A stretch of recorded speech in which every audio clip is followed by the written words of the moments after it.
खापरे, सुजल शशिकांत खापरे, शेखर अरुण खापरे, धीरज सौरभ खापरे, दिन्या विश्वास खापरे, उमेश रोशन खापरे, मांत्री रणजित खापरे, दामिनी सुरेखा नाखरेकर, आत्मा राजन खापरे. आदर्श युवक नाट्य मंडळ खापरेवाडी सविनय सादर करत आहोत श्री यशवंत मानके लिखित आणि सुयोग बारगोडे दिग्दर्शित 3 अंकी कौटुंबिक रहस्यमय नाटक मी एकटा मी एकटा मी एकटा. भूत आबा आबा भूत आबा आबा भूत. अरे तू ओरडलास? भूत. अरे चूप, असं काय वेड्यासारखं बोलतोस? आबा आपल्या घरात आत्मा आवरतोय. अरे वेड्यासारखं काहीतरी बोलू नकोस. नाही आबा. अरे एखादं वाईट स्वप्न पाहिलं असेल. नाही काय? नाही आबा हो खरंच त्याने माझा गळा दाबण्याचा प्रयत्न केला. चूप. मला जीव मारून धमकी दिले. तू तू तू इथं आधी शांत बस भाऊ, शांत बस. हे बघ, मी तुझ्यासाठी पाणी घेऊन येतो. हा तू बस इथं बस. नको आबा तुम्ही मला सोडून जाऊ नका, मला खूप भीती वाटते. अरे असं एखादं वाईट स्वप्न पाहिल्यानंतर घ्यायचं थोडंच असतं. स्वप्न कधी खरं असतं का? पण आपलं ते स्वप्न नव्हतं. बरं मग काय होतं? भूत.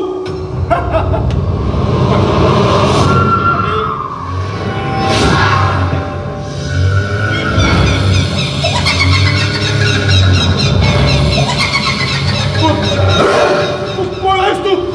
कोण आहेस? मी कोण आहे जाणून घ्यायची तुला गरज नाही, फक्त सांगतो ते ऐक. काय? काय? या घरात कोणी वावरलेलं मला पसंत नाही, अरे काय? तेव्हा हे घर खाली करा. इथे कुणी राहायचं नाही. आम्ही कित्येक वर्ष या घरात राहतोय. हे घर आमचं आहे, पण आता तुम्ही राहायचं नाही. मी सांगतो तेवढं करा. नाही केलं तर कोणीच वाचणार नाही माझ्या हातून. एक एक करून ठार करीन मी. हे घर माझं आहे, हे घर माझं आहे, हे घर माझं आहे. आबा पाहिलं तुम्हाला खोटं वाटत होतं ना. होय होय होय आता तरी विश्वास बसला का तुमच्या या गोष्टीवर. होय. पण हा प्रकार काय आबा. अरे तेच मला कळेल असं झालं. अरे हा आत्मा आहे कुणाचा? त्याचा या घराशी संबंध का?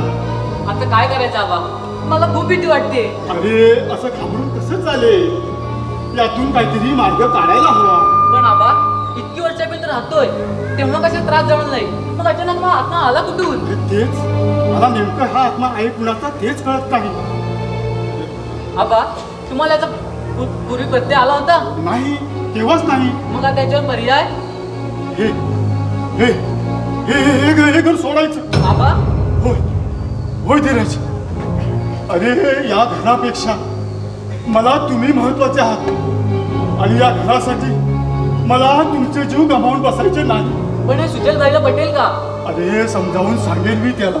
मला वाटत नाही त्याला पटेल.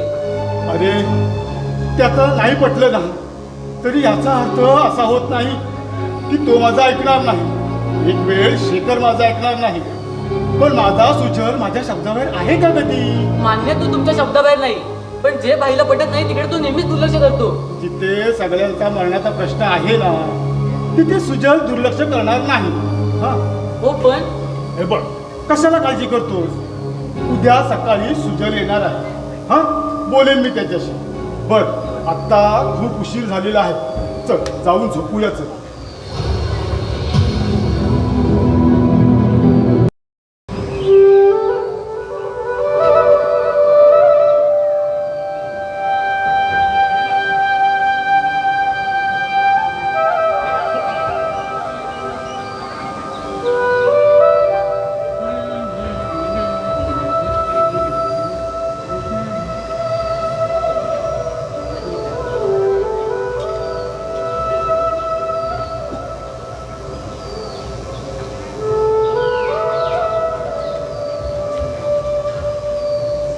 आईला धीरज भाऊ, तू तर माझ्याच स्टेशनला पोहोचले. सुजलबाई आले नाहीत अजून. बरं झालं, नाही तर माझं काय खरं नव्हतं. बर गाडी अजून आली नाही. आणि हे काय स्टेशनला एकही माणूस दिसत नाही. आज काय महाराष्ट्र बंद वगैरे नाही ना? महाशय हे स्टेशन नाही घर आहे आपलं, समजलं? घर? अरे मी तर स्टेशनला गेलो होतो. हो गेला होता, पण मध्ये तुला कोणतरी भेटला असेल, त्याला प्रदक्षिणा करून पुन्हा घराकडे आला असणार. आणखी काय? अरे हा बरोबर, तो साला नाम्या भेटला होता. बरोबर, तोही तुझ्या सारखा अर्धवट. तुझ्यासारखं म्हणजे काय रे? मी तुला काय अर्धवट दिसतो? नाहीतर काय, कुठलं सांगितलं काम कधी पूर्ण केलंच का? अरे अशी किती उदाहरणं देऊ. आबा सुद्धा माझ्या कामाची स्तुती करतात. सुजल भाई माझ्या पाठीवरून शाबासकीचा हात फिरवतात. अरे तो शाबासकीचा हात फिरत नाही, तर तुला प्रेमाने विचारतो, दिन्या तुला केव्हा अक्कल येणार रे? माझी अक्कल काढू नको, सांगून ठेवतो. तुला अक्कल आहे का? अरे अक्कल नसती तर तुझी पर्सनलगिरी कोणी केली असती. अरे तेच तर म्हणते मी. त्या दिवशी मी दिली चिठ्ठी रजनीच्या हातात नाही, तिच्या आईच्या हातात दिली. बरं झालं तिच्या भावाच्या हातात नाही दिलीस ते. तेवढी अक्कल आहे मला. कळली तुझी अक्कल. ते जाऊ दे, मला सांग, आपल्याकडे फोन आहे आणि तिच्याकडे बी फोन आहे ना? मग फोनवर बोलायचं सोडून चिठ्ठ्या कसल्या पाठवतोस रे? अरे हळू बोल. आबा घरी आहेत. अरे तिचे आई बाबा घरी असतात, माझे आबा घरी असतात, मग आम्ही कसं काय बोलणार? बर, मग तू तिला बाहेर का भेटत नाहीस? बाहेर का भेटत नाही? अरे तू म्हणतोस तिथं सोपं नाही ते. साला तिचा भाऊ नजर ठेवून असतो. मग तुझी वाटच लागली रे. आयडिया, काय झालं रे? तू रजनीला लावलं ते काय? फोन फोन रे. पुन्हा बोल. तू रजनीला फोन, सॉरी रजनी वहिनीला. हा, चल फोन लाव बघू. लाव नंबर.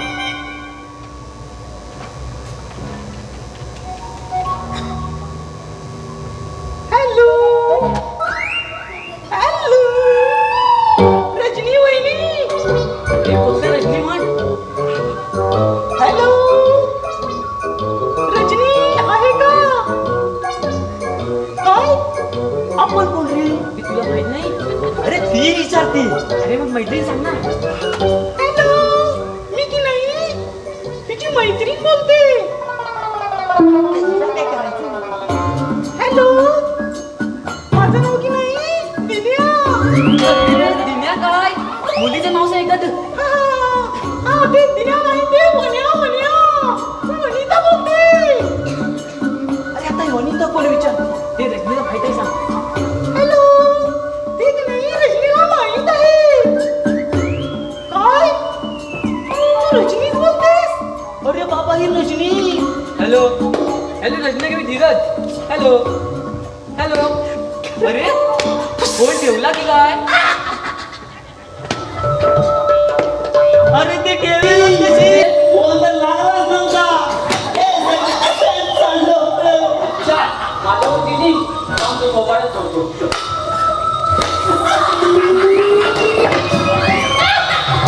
काय रे, काय गोंधळ चाललाय तुमचा? काही नाही बाबा, तुम्ही घरी असता. बदड्या, मी घरी असताना मी गोंधळ करतो? तसं नाही बाबा. गावात पुढे झाला. आणि काय रे, तुझ्या लग्नाला गेलो होतास ना? हो बाबा गेला होता, पण नेहमीप्रमाणे मोठूनच करत आला. वाटलं मला. जा, माझ्यासाठी एक चहा घेऊन ये. हो बाबा. दिन्या चहा.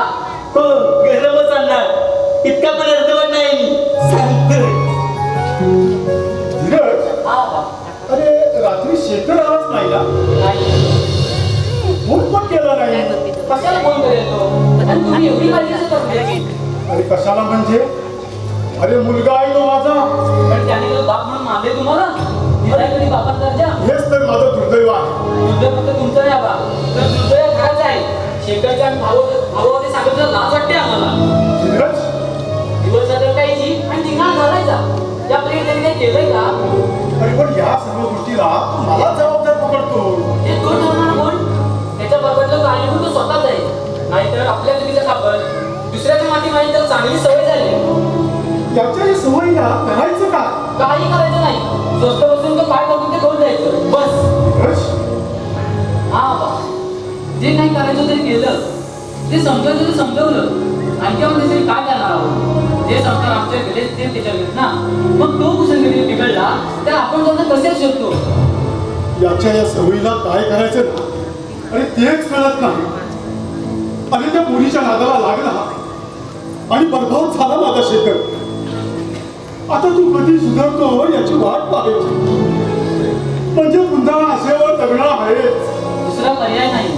निराशेसाठी आशा हेच एक रामबाण औषध आहे. धीरज, एक पर्याय आहे आणि त्याविषयी सुजलशी बोलतो मी. कोणता?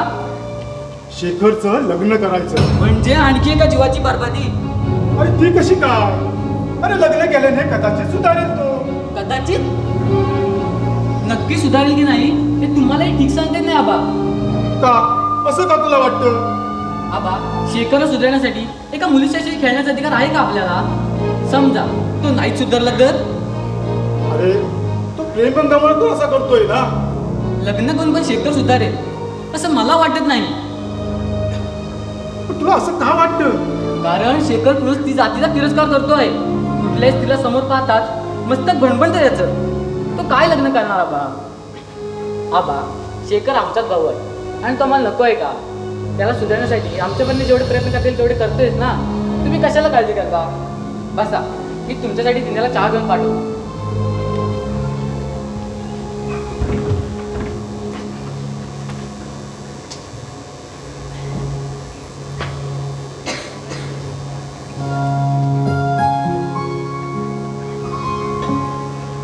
आबा नमस्कार. अरे कोण? उमेश? अरे ये ये, बस बस. अरे आहेस कुठे तू? पुण्याला गेलो होतो आबा. पुण्याला? का रे? हेच ऑफिसचं थोडं काम होतं. बर, मग आलास केव्हा? आताच येतो एवढंच. म्हटलं आल्याला तुम्हाला भेटावं. नाही, ते पण तू योग्यच केलंस. अरे नाहीतरी तूही घरचा या भागात झालास बोल. का आबा मला लाजवतात तुम्ही? अरे तसं नाही रे. अरे तुझी किती मदत होते आम्हाला. ही कसली मदत? मित्र प्रेमापोटी करतो, आणखी काय? आणि मित्राने मित्रासाठी केलं तर त्याला मदत म्हणायची का आबा? अहो सुजल आणि मी जिवलग मित्र आहोत. अरे हे काय वेगळं सांगायला हवं का?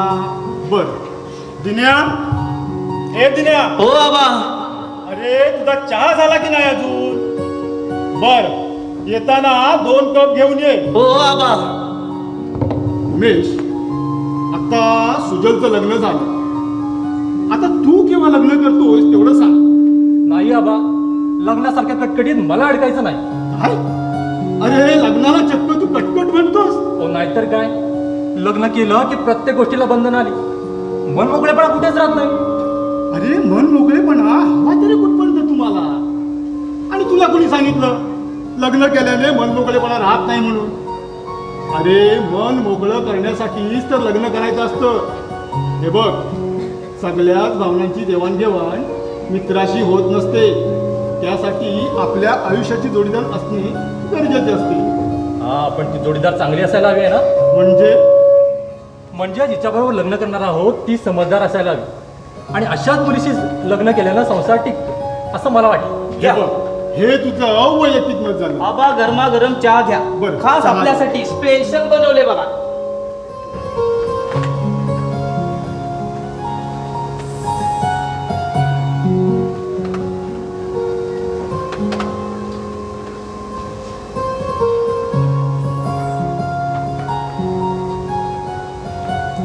उमेश, अरे लग्नासारखं अतूट बंधन त्या विधात्याने नक्की केलेलं असतं बघ. ते आपल्या हाती नसतं. आबा तुम्ही तर धारेवर धरलत मला.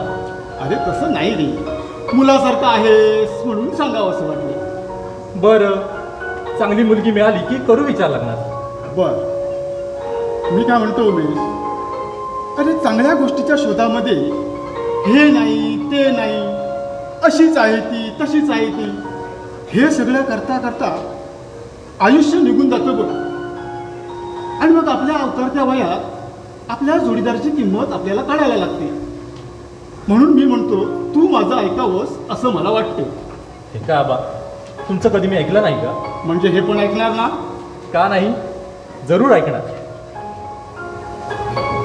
पण आबा हां राग येणार नसेल तर एक विचार. हो विचार ना. तुमच्या वयाच्या 35व्या वर्षीच सुजयची आई स्वर्गवासी झाली. तेव्हा तुमची तिन्ही मुलं लहान होती. तरी सुद्धा तुम्हाला दुसरं लग्न करावं असं नाही वाटलं नाही. का? अरे दुसरं लग्न करून मला माझ्या पत्नीवर अन्याय करायचा नव्हता. म्हणजे ती एक मोठी कहाणी आहे. सांगेन तुला कधीतरी. पण तुर्तास एवढंच सांगतो, तिच्यावर जो अन्याय केला होता ना, आज त्याची शिक्षा भोगतोय मी. अगदी तिचा विरह सहन करत. वा, हो योगेश. अरे आपल्या हातून घडलेली एक चूक ती जर वेळीच सुधारली नाही ना, तर ती आयुष्यभर बोचत राहते बघ. आणि परत परत चुका काढण्यास भाग पडते. सॉरी आबा. अहो नको ते विचारून तुमच्या भूतकाळाला उजाळा दिला. नाही रे. अरे तो तर माझ्या डोळ्यासमोरच आहे. बर तू बस. सुजल पण येईल इतक्या. नाही आबा, मी आता थांबत नाही. सुजलला मी नंतर येऊन भेटू. बर चल चल ये.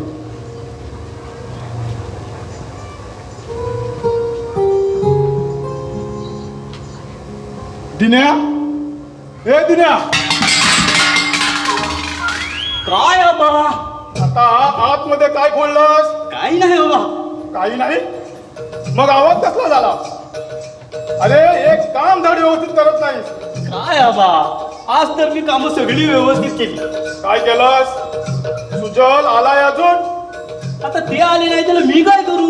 म्हणे मी काय करू? सुजलला आणायला स्टेशनला गेला होतास ना? फोन सुद्धा केला नाही. बाबा आबा आता जाऊ. कुठे जाशील? अरे गाडीची वेळ केव्हाच निघून गेली. एवढ्यात यायला हवा होता तो. येतील ते, कशाला काळजी करता? म्हणे कशाला काळजी करताय? आबा अरे सुजल, पोरा आलास? ये ये ये. बरं झालं सुजलबाई तुम्ही आलात ते, नाहीतर माझं काही खरं नव्हतं. आता चूप बस. त्या बॅगा उचल आणि सुजलच्या बेडरूम मध्ये नेऊन ठेव. आणि आबा बेडरूम. आता जातोयस की?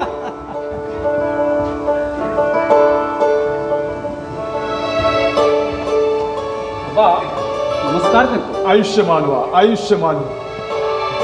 आबा तब्येत कशी आहे तुमची? बरी आहे, बरी आहे. बर तुमचा प्रवास कसा झाला? आता गाडीला उशीर झाला इतकं सोडलं ना तर प्रवास अगदी छान झाला आमचा. अरे एखादा फोन तरी करायचाच ना. सॉरी आबा, ते मात्र राहून गेलं बघा. बर तुम्ही आता प्रवासातून थकून आला. मस्तपैकी फ्रेश व्हा. आपण नंतर बोलू. हो आबा. दिन्या, ए दिन्या. हो आबा. हे बघ, सुनबाई घरी आल्यात. कामात मदत करायची. मी जरा बाहेर जाऊन येतो. हो हो आबा.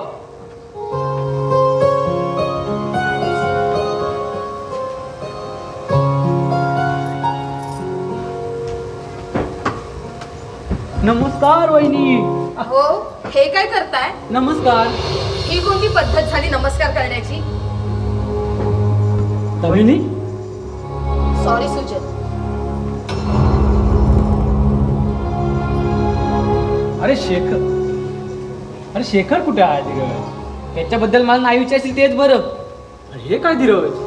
अरे तो पण आपला भाऊच आहे ना. मग त्याच्याबद्दल इतके मतभेद का? शिवाय तुझ्यापेक्षा मोठा आहे तो. त्याला मोठं मानव इतका मोठा नाही तो. मोठं होण्यासाठी तेवढं मोठेपण असावं लागतं. अरे म्हणून तो वाईट आहे का? तो वाईट आहे असं म्हणायचं नाही मला, पण त्याने दारू पिणं वगैरे सोडायला हवं. अरे ते पण सोडेल रे. चांगल्या सवयी लवकर लागत नाहीत माणसाला. बरं भाई, आणखी एक महत्वाचं तुझ्याशी बोलायचं होतं. तू बस बाबा आधी. बस बस मग बोलू आपण. बस बोल. प्रथम तू फ्रेश हो, नंतर बोलू आपण. अरे नंतर कशाला? आत्ताच बोल. फ्रेश काय नंतर पण होता येईल. आता त्यावर किती विश्वास ठेवतोस त्यावर अवलंबून आहे. अरे का? तू जे काय मला सांगणार आहेस त्यावर मी विश्वास ठेवणार नाही का? तसं नाही, पण माझ्या सांगण्यात तुझा विश्वास बसणार नाही. अरे बोल तर खरं. भाई, या घरात आत्मा आवरतोय. काय? मला वाटलंच होतं सुरुवात असण्यानेच करशील. अरे हसू नाही तर काय करू? तू केव्हापासून भूत आत्मा ह्या गोष्टी विश्वास ठेवायला लागलास? भाई मस्करी करत नाही, प्रत्यक्ष मी पाहिलंय. काय? अरे तू आणि भूत पाहिलंस? भाई मला माहित आहे तुझ्या या गोष्टीवर विश्वास नाही, पण हे सत्य आहे की या घरात आत्मा आवरतोय. काय हे धीरज?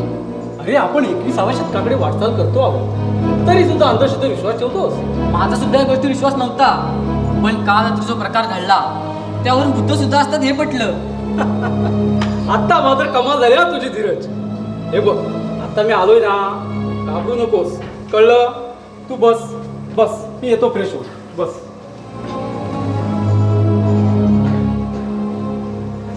कसं समजायचं या भाईला?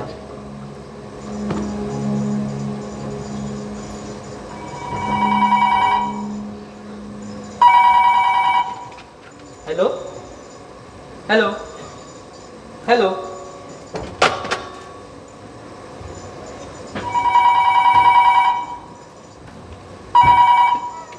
Hello hello hello.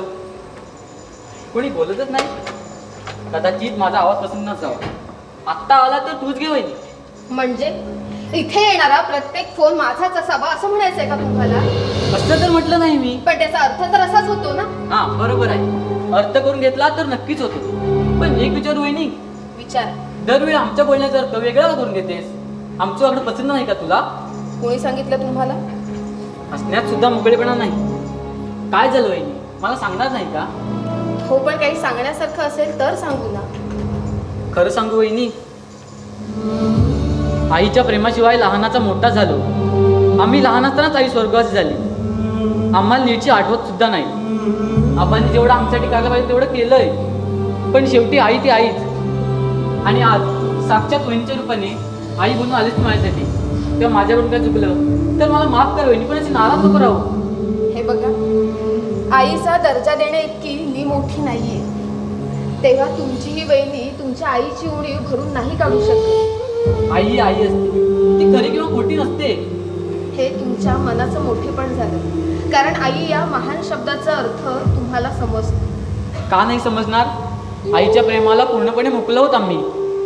आणि मी सुद्धा. म्हणजे आईचं प्रेम राहिलं दूरच, पण आई कशी असते ना हे सुद्धा ठाऊक नाही का? आणि बाबा? ते सुद्धा माझ्या नजरेआड झाले.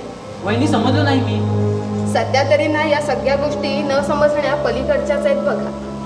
याचा अर्थ तू अजूनही आम्हाला आपलं समजत नाही. ठीक आहे,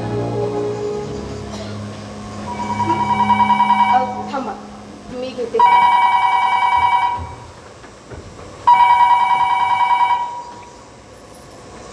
हॅलो. हा दामिनी, हा हा रॉंग नंबर.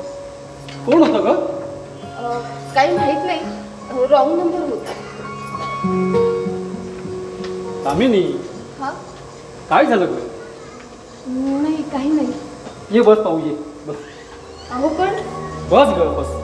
हो, पण आतमध्ये जाऊन जेवणाचं आवडायचं. हे होईल का सावकार? हो, पण सावकाश केव्हा? दामिनी, काय झालं ग?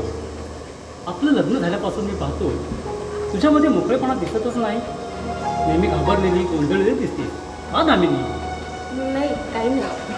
अगं काही नाही कसं? खरंच काही नाही. अगं काही नाही कसं? अशी कोणती गोष्ट तुला सतवते की ती आपल्या पतीला सुद्धा सांगू शकत नाही? सांगितलं ना, हो खरंच काही नाही. अगं नाही कसं?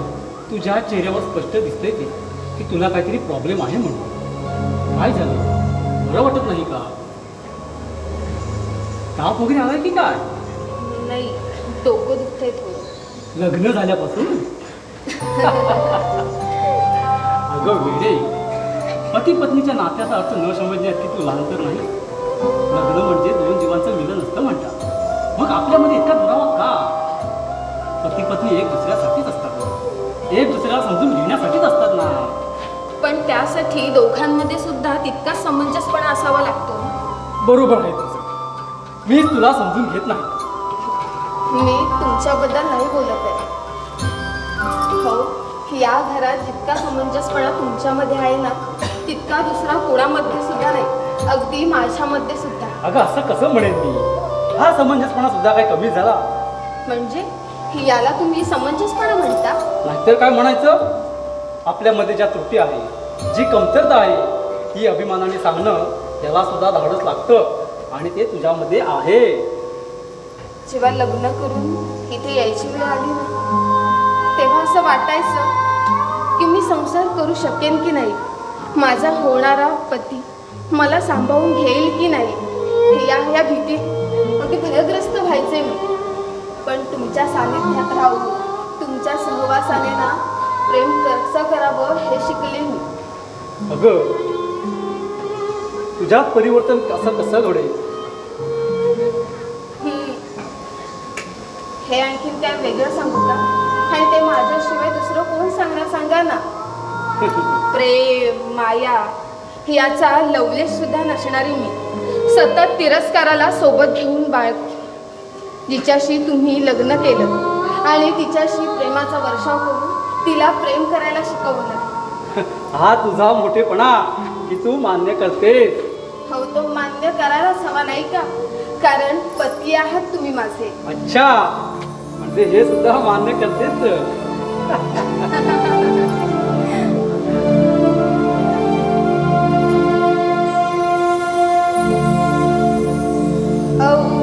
औघानंदी आनंद उरी भरला.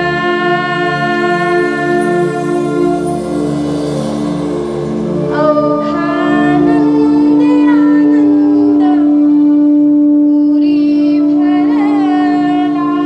मी घातली गवसणी न भाला मी आज अशी घातली गवसणी न भाला मी आज अशी घातली गवसणी न भाला. औघानंदी आनंद पुरी भरला. औघानंदी आनंद पुरी भरला. मी घातली गवसणी न भाला मी आज अशी घातली गवसणी न भाला मी आज अशी घातली गवसणी न भाला.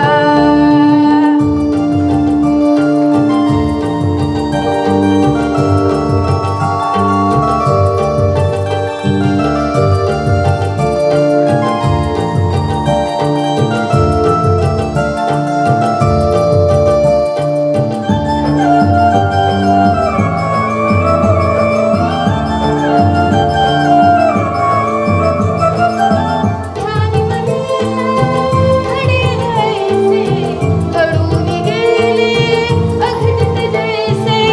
ध्यानी मनीला घडेल ऐसे घडून गेले अघटित जैसे. स्वप्न पाहिले तेव्हाच नैनी दिसे साकारले रूप तुझे जसेच्या तसे. स्वप्न पाहिले तेव्हाच नैनी दिसे साकारले रूप तुझे जसेच्या तसे. माया ममतेचा आनंद पुरी भरला. माया ममतेचा आनंद पुरी भरला. मी घातली गवसणी न भाला मी आज अशी घातली गवसणी न भाला मी आज अशी घातली गवसणी न भाला. औघानंदी आनंद पुरी भरला. औघानंदी आनंद पुरी भरला. मी घातली गवसणी न भाला मी आज अशी घातली गवसणी न भाला मी आज अशी घातली गवसणी न भाला. अगं एक वेळ मला असं वाटलं होतं तिला प्रेम वगैरे काही करता येतं की नाही. सतत नाकावर तिरस्कार असायचा तुझ्या. पण आता तो कुठे दिसत नाही आणि दिसायलाही नको. ओके बरं दामिनी माझं जरा काम आहे बाहेर. मी आलोच जाऊ. घराकडे लक्ष ठेव. ओके आलोच.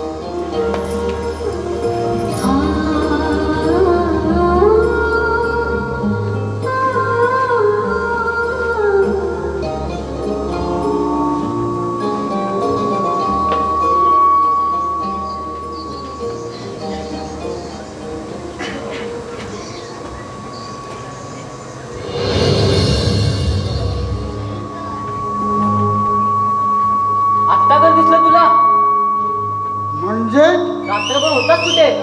हे तू विचारणारा कोण? अच्छा म्हणजे नात्याचा पण विसर पडला म्हणायचा. अरे कसलं आलंय नातं? मुळात आपलं नातच नाही तर विसरण्याचा प्रश्न येतोच कुठे? म्हणजे सुजलबाई आणि मी. फक्त तू आणि आबा. माझं नातं फक्त सुजलबाईशी. अरे भगवान आहे तो माझ्यासाठी, भगवान. मग तू राक्षसाचा का वागतोस? तुम्ही बनवलात मला राक्षस. हे आपल्या चुकांचं खापर फोडतोयस तू. अरे तुझ्यापेक्षा वयानं मी मोठा, आणि मोठ्या भावाशी कसं बोलावं कळतं का तुला? मोठ्या भावाला सुद्धा मर्यादा पाळायच्या असतात. ए साला, प्रथम जिभेला लगाम घाल, नाही तर कानाखाली आवाज काढेन तुझ्या. या प्लेट तू काय करू शकतोस? अरे बरंच काही करू शकतो. तू माझ्या समोर उभं राहणं सुद्धा मला पसंत नाही, आणि तोंड वर करून बोलण्याची हिम्मत करतोस. ही वेळ तू आणली आहेस.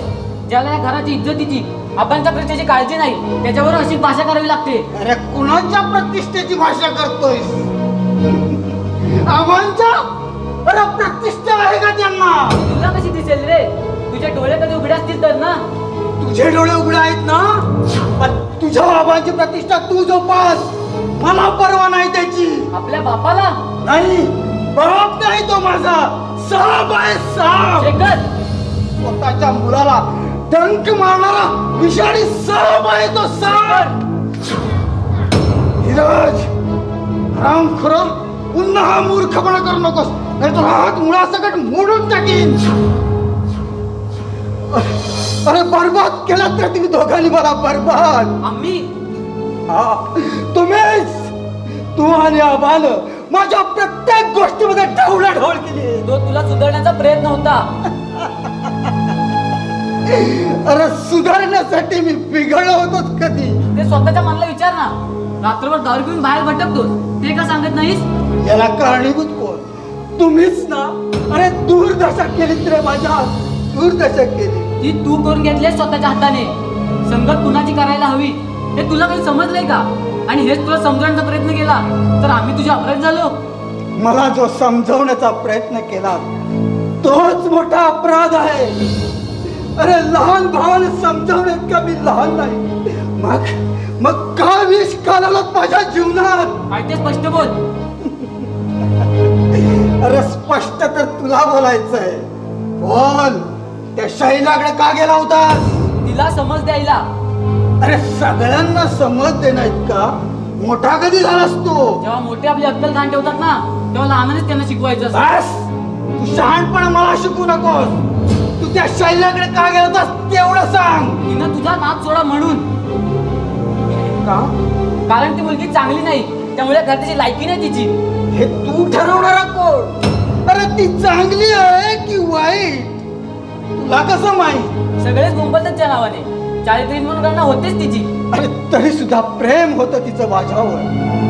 त्याला तू प्रेम म्हणतोस, मग वासना कशाला म्हणतात? आमच्यासाठी ते प्रेमच होतं, पण तुझ्यामुळे दुरावले. अरे तिरस्कार करू लागले ती माझा. का? प्रेम होतं तिचं, मग विश्वास का नाही ठेवला तुझ्यावर? अरे शेखर, या धंदा करणाऱ्या मुली जर प्रेम करू लागला ना, तर प्रेमाची व्याख्याच बदलावी लागेल. धीरज, खबरदार, एक शब्द फुटा बोलशील तर.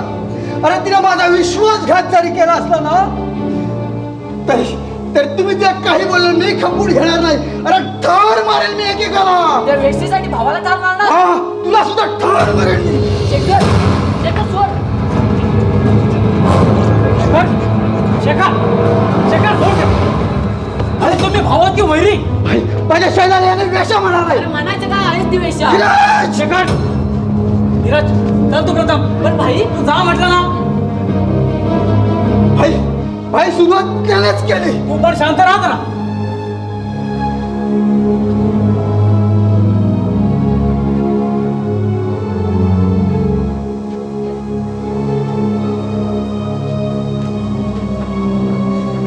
भाई केव्हा आलास? आता वेळ मिळाला तुला? सॉरी भाई.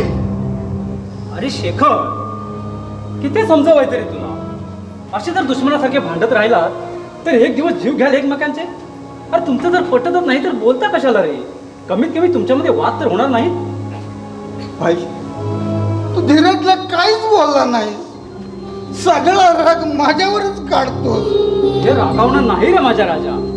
अरे मला रागावून कसं चालेल? मोठा भाऊ आहे ना मी तुमचा. मला सांभाळून घ्यायलाच हवं. या घरासाठी, आबांच्या प्रतिष्ठेसाठी मला सांभाळून घ्यायलाच हवं. माझ्यामुळे हे जर घर अडचणीत येत असेल तर मीच निघून जातो या घरातून. कायमचा. अरे हाच तर फरक आहे ना तुझ्यात आणि माझ्यात. चूक झाली बाई. 1000 वेळा बोलला असशील पण ती चूक सुधारण्याचा प्रयत्न करतोयस कुठे? अरे शेखर, जे झालं ते स्वप्न समजून विसरून जा. काही विसरता येत म्हणून तर दारू पितो ना बाई, दारू. अरे दारू पिणं याशिवाय दुसरा पर्याय नाही का? हा शेखर, अरे शेखर सांभाळ स्वतःला. शेखर शेखर तिरस्कार जागी जळतोय रे मी, जळतोय. आणि त्या जागी तिला जळून भस्म करत नाही ना तोपर्यंत माझ्यात बदल होणं शक्य नाही. शेखर शेखर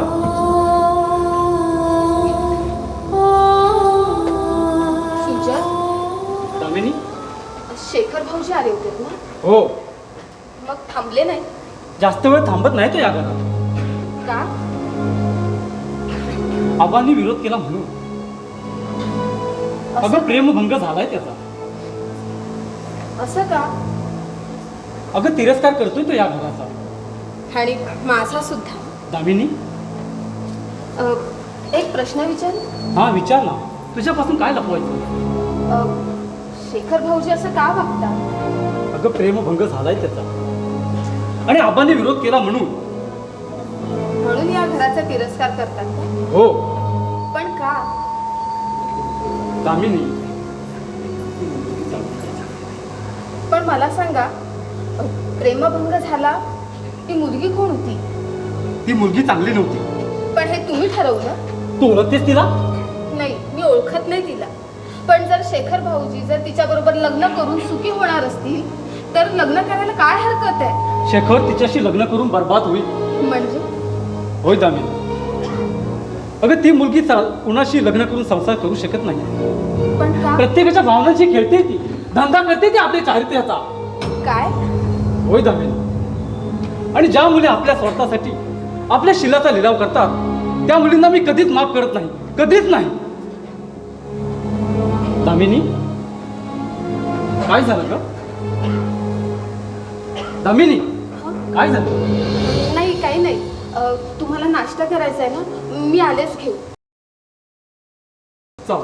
अरे वा, वेळेवर आलो मी. उमेश, ये ये ये ये ये ये ये. नमस्कार वहिनी. नमस्कार. बरं तुम्ही इथेच बसा, मी इथेच नाश्ता घेऊन येते. हो नका वहिनी, मी मस्करी केली. आता या साहेबांना नाव असेल तर जा घेऊन आतो. मी बसतो 5 मिनिटं इथे. छे रे, तसं काहीच नाही. दामिनी, मलाही आता काही नकोय. तू असं कर, फक्त चहा घेऊन ये. तुला चालेल ना रे उमेश? हो हो, वहिनींचा चचा कसा सोडेन मी? बरं बसा, आलेच घेऊ. बोल उमेश, काय म्हणत होतास? अरे सकाळीच मी येऊन गेलो, आबा भेटले का? अरे नाहीतर 1000 वेळा मला विचारत बसतील उमेश कुठे आहे म्हणून. काय सांगतो? हो रे. अरे एक क्षण तरी दिसला नाही की झालं त्यांचं सुरू. बरं, आता सुद्धा ते बाहेर भेटले मला. भेटले का? आणि म्हणूनच तुला मी खास भेटायला आलो आहे. खास भेटायला? हो, घ्या चहा घ्या. सांगतो. घे चहा घे.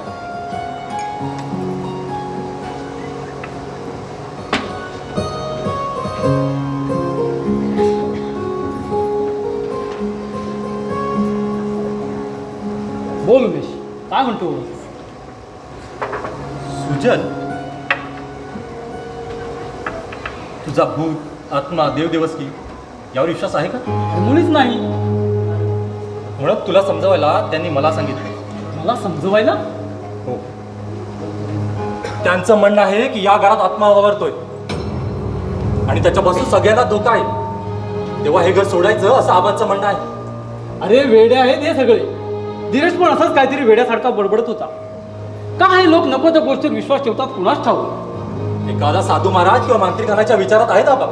आबा पण असे का वागतात ना तेच कळत नाही बघ. अरे असे मांत्रिक तांत्रिक जर घरी येऊ लागले तर सोसायटीमध्ये लोक काय म्हणतील मला? उगाचा विचार कशाला करतो सुजल?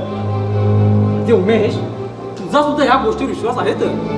तसं नाही, पण आबांना जर वाटतं की त्यापासून सगळ्यांना धोका आहे तर ते जे काय करत आहे त्यामध्ये गैर काय आहे? तुम्ही त्यांच्या मनाला समाधान तरी मिळेल. मला हे नाही रे पटत उमेश. तुझ्या मताशी मी सहमत आहे, पण आबांची तळमळ फक्त स्वतःला वाचवण्यासाठी नाही, तर आपल्या तिन्ही मुलांच्या भल्यासाठीच. आणि त्यातूनच त्यांना जर मानसिक समाधान मिळणार असेल तर तूही त्यांचं ऐकावंस. त्यांचं ऐकायचं म्हणजे हे घर सोडायचं नाही, ते शक्य नाही. आणि निव्वळ या कारणासाठी तर नाहीच नाही. मला माहीत होतं रे, तुला हे नाहीच पडणार. मग चल आपण जरा बाहेर जाऊन येऊ. कुठे? थोडं माझं काम. ठीक आहे, थांब. दामिनी, ए दामिनी, आले. बोला. हे बघ, उमेशचं जरा बाहेर काम आहे, मी त्याच्यावर जाऊन येतो. आलोच मग. बरं. चल उमेश. लवकर या. हो हो आलो.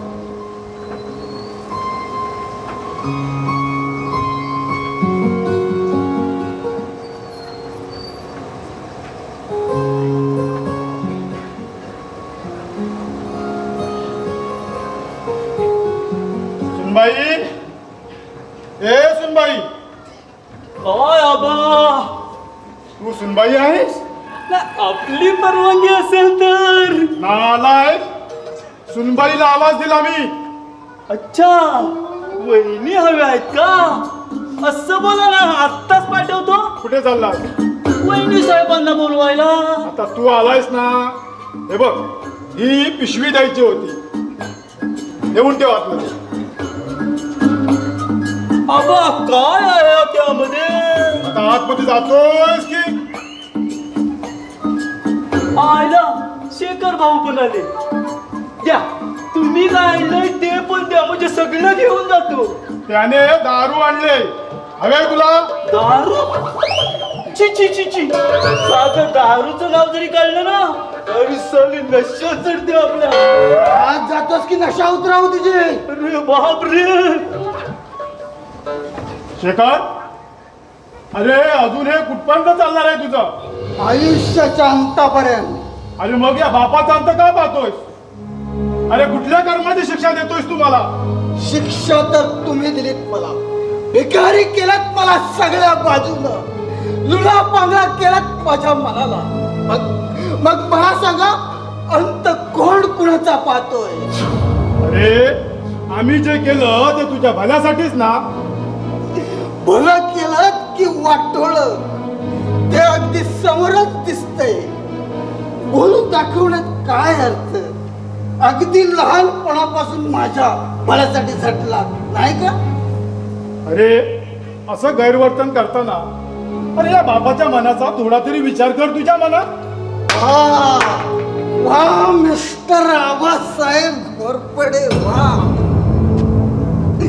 अहो, तुम्हाला मन भावना आहेत, मग माझ्या भावनांचा कधी विचार करायला वेळ मिळाला? अहो, आम्ही तुमची 3 मुलं, पण त्या तिघांमध्ये दोघांना मात्र प्रेम आणि माझा मात्र तिरस्कार. का?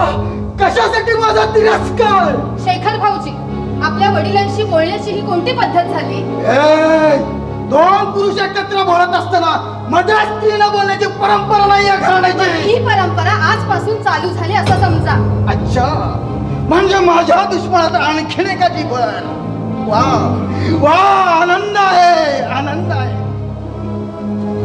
अगं, तू तर माझी पहिली दुश्मन आहेस, कारण तू स्त्री आहेस. मी संपूर्ण स्त्रीचा तिरस्कार करतोय, तेव्हा माझ्या नजरेसमोर चालते. हो, मग तुम्हाला जन्माला घालणारी सुद्धा एक स्त्रीच होती, म्हणून काय तुम्ही तिचा सुद्धा तिरस्कार करा? तिचा सुद्धा मी असा तिरस्कार करतोय. शेखर, तिनं मला जन्माला घातलं खरं, पण या माणसाच्या स्वाधीन करून स्वतःच ती या काळाच्या पडद्याआड निघून गेली आणि म्हणूनच मी तिचा तिरस्कार करतोय. शेखर,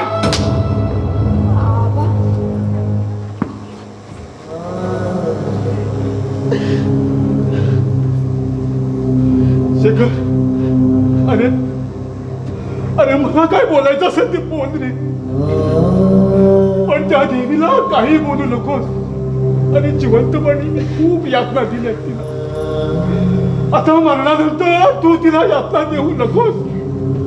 शेखर, शेखर, शेखर,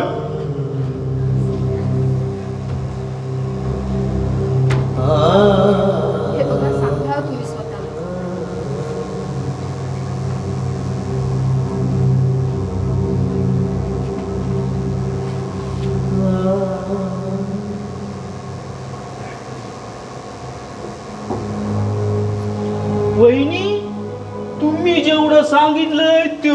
सगळं केलंय, आणखी काय? काय म्हणायचं तरी काय याला? जाऊ दे, आपल्याला काय करायचंय?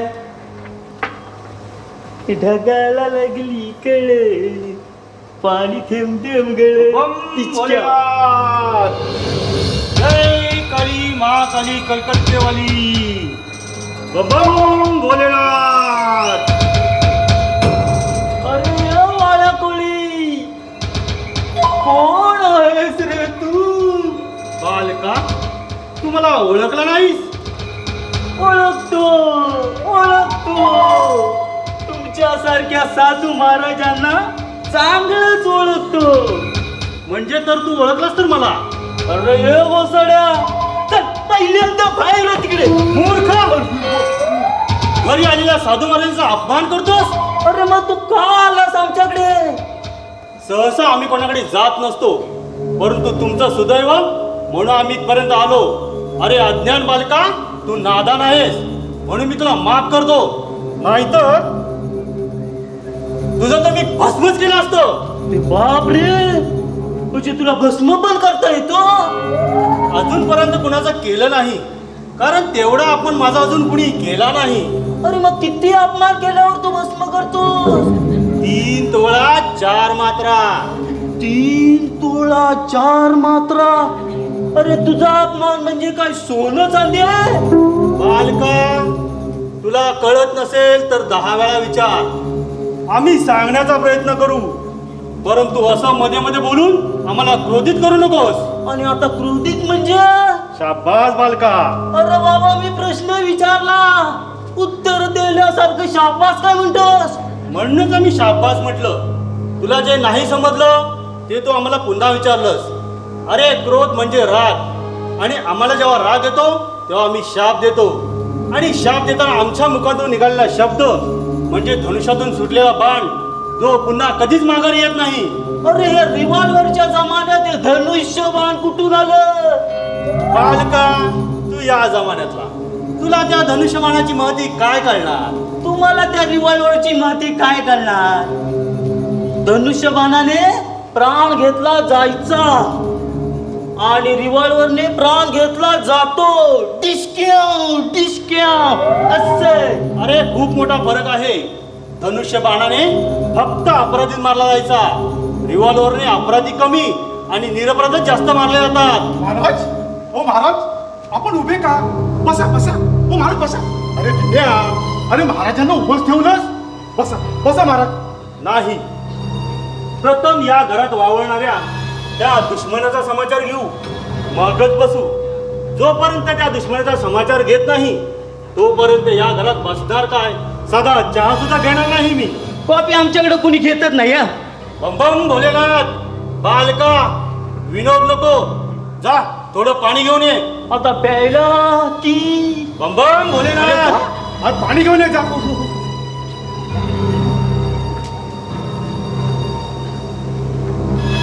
घ्या महाराज.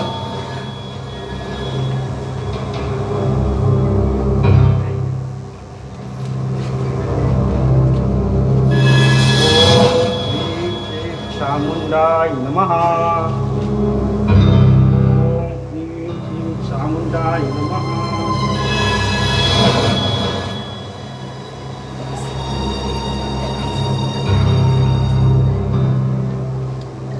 बम बम भोलेनाथ.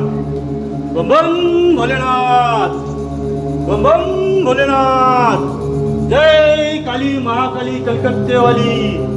बम बम भोलेनाथ. जय काली महाकाली कलकत्तेवाली. बम बम भोलेनाथ. बम बम भोलेनाथ. बम बम भोलेनाथ. बम बम भोलेनाथ. हे गोसावड्या, काय चाललंय? शेखर, बालका, कसं बोलावं कळत नाही तुला? असं मध्येच बोलून आमची तपश्चर्या भंग करू नकोस. अरे भाड मध्ये गेली तुझी तपश्चर्या. शेखर, असं काहीतरी बोलू नकोस. तू शांत राहा, मी तुला नंतर समजावून सांगेन. बाबा, प्रथम मला कळू दे, याला कुणी बोलावलं इथं? बालका, थोडा शांत राहा. फकीर, मी कुणासाठी थांबत नाही. मी फक्त दारूसाठी थांबतो. बम बम भोलेनाथ, हे काय येते मी हे बालका, तू नशापान करतोस? अरे रे रे, केवढा मोठा अनर्थ. त्या दानवाची मस्ती या मानवाला का चालली बरं? छी छी छी छी छी छी छी छी. या पृथ्वीचा विनाश अटळ आहे. बालका, तुला माहित आहे का, नशापान आणि वेशागमन हे या संसारातील मायाजाळ आहेत. त्यामध्ये जो सापडला त्याची कदापि सुटका नाही. अरे नरका सुद्धा जागा नाही त्याला. एक गोसावड्या, तुला कुणी सांगितलं मला नरकात जायचंय म्हणून? आणि काय रे, तुझी पोपटपंची मला ऐकवू नकोस. आणि मी दारू पितो, तुझ्या बापाचं काय कमी होतं? महाराजांचा बाप करतो. बम बम भोलेनाथ. महाराज तुला शिक्षा भोगावीच लागेल बालका. महाराज तुम्ही शांत व्हा, तुम्ही शांत व्हा. त्याच्या बदल्यात मी तुमची माफी मागतो, पण तुम्ही शांत व्हा. बम बम भोलेनाथ, मुलाची चूक बापाने बदल अपमान, घोर अपमान. बम बम भोलेनाथ, जय काली. हुकुम भोलेनाथ. काय म्हणालास? बम बम भोलेनाथ. ही मान मोडण्याच्या आधी इथून चालतो, नाहीतर भोलेनाथाचा केदारनाथ करून टाकेल. भोलेनाथ. बम बम भोलेनाथ. महाराज, थांबा महाराज, महाराज, थांबा भोलेनाथ. बम बम भोलेनाथ, हे चांगलं आहे. भगवा ड्रेस घालायचा, कपाळाला भस्म लावायचं आणि बम बम भोलेनाथ म्हटलं की या आबासारख्या लोकांना फसवायला मोकळं. त्यांचा तरी काय दोष? आम्हीच मूर्ख. आम्ही या अशा लोकांवर जास्त विश्वास, मग आमच्या श्रद्धेचा फायदा घेऊन लुटतात साले. आता सुद्धा आबांकडून 100-500 रुपये घेऊन गेला असेल, मुर्गत साले.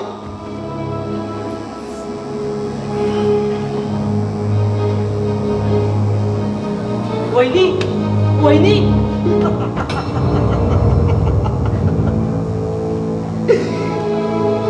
काय झालं असायला? त्यात हसण्यात काय आहे? मग रंगासारखं पण काय नव्हतं ना? तुझ्याशी बोलण्यात काहीच अर्थ नाही. फक्त वहिनी बरोबर बोलण्यात अर्थ उरला आहे, ते माहित आहे मला. तुला नेमकं काय म्हणायचं आहे? आजकाल वहिनी बरोबर गप्पा गोष्टी खूप रंगायला लागल्या. काय? अरे म्हणताना फक्त म्हणायचं वहिनी आणि बस. बरोबर आहे, तू फक्त असं विचार करू शकतोस. याही पलीकडे आई आणि बहिणीचं रूप त्या स्त्रीमध्ये असतात, ती तुला कशी दिसतील? धीरज, अरे वासनेने बरबडलेल्या नजरा तुझ्या असा विचार करणार. रामखोरा, तुझा जीवच घेतो. सतत त्या वेशीचा सहवास असायचा म्हणून तुझा तर जीवच घेतो रामखोरा.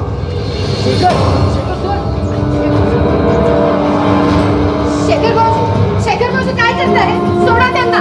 हो, अशा ते जीव घ्याल त्यांचा. तुला त्याची काळजी वाटते?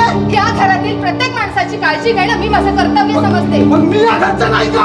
माणसात या, मग तुमची सुद्धा काळजी घेईल. मी माणूस नसून पशु आहे असं म्हणायचं आहे तुला?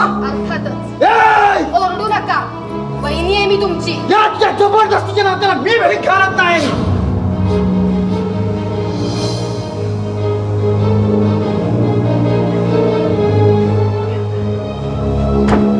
आपल्या माणसांशी कसं बोलावं ना एवढं सुद्धा कळत नाही या माणसाला. आणि तुम्ही धीरज भाऊजी कशाला नादाला लागला तुम्ही त्यांच्या? जाऊ दे, रोजच आहे त्याचं. पण वहिनी, भाईला सावध करायला हवं. काय झालं भाऊजी? आणि तुम्ही एवढे घाबरलेले का? वहिनी, बाई कुठं आहे? मला खूप भीती वाटते. का भीती वाटते तुम्हाला? काय झालंय? हे बघा, तुम्ही आधी इथे शांत बसा. बसा, मी तुमच्यासाठी पाणी घेऊन येते. आलेच.